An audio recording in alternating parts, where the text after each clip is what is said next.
Alam nyo ba na ang kakaibang babae na ito na napadpad sa JFK International Airport sa Amerika ay totoo at hindi rin din siya makapagsalita kapag kinakausap.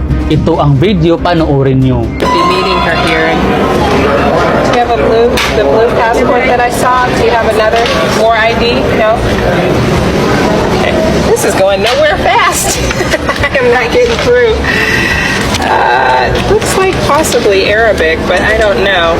Sometimes we actually have people that work here, you know, that can also speak the language, but... Yung tungkol naman sa lugar na sinabi niya kung taga saan siya, pinatunayan ng geographic na totoo ang Turenza, ngunit ito pala ay nahahati sa dalawang dimensyon. Hindi pala ito ang unang beses na may nagpakita na kakaibang tao at misteryoso dahil nangyari na pala ito noong 1954. Ang Turenza naman ay mayroon na ito noon, isang lugar na nawawala at wala na sa ating kasaysayan ngayon.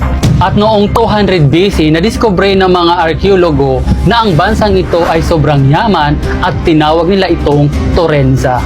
Isang lupain na maliwanag at biglang naglaho sa isang gabi. Sa loob ng maraming taon, itinuturing lang ito na isang alamat at katang-isip. Ngunit ngayon, ang isang lugar na naglaho ng walang bakas ay pinatutunayan niya ito. At may mga theory din tungkol sa Turenza na lugar. Ito daw ay nakalutang sa hangin at invisible sa mata ng mga tao, hindi ito nakikita. At itinago daw ito ng Amerika dahil ang Turenza na lugar ay delikado.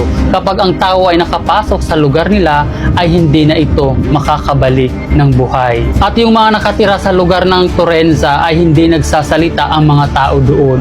Kagaya ng babaeng ito, hindi siya nagsasalita habang kinakausap sa airport. Ano sa tingin ninyo? Bakit kaya ito nagbabalik dito sa ating mundo? This is going nowhere fast. I am not getting through. Looks like possibly Arabic, but I don't know.